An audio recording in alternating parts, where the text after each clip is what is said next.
Meaning of GMAT. GMAT.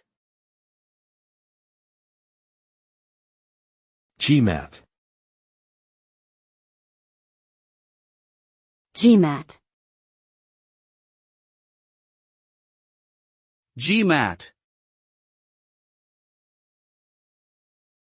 GMAT stands for Graduate Management Admission Test. It is a standardized test used by graduate business schools to assess the abilities of applicants for advanced study in business and management. The test measures verbal, quantitative, and analytical writing skills.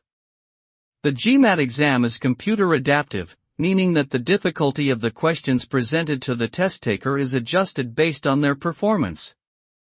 High GMAT scores can greatly increase an applicant's chances of admission into top business schools. The test typically takes about 3.5 hours to complete and is administered year-round at testing centers worldwide.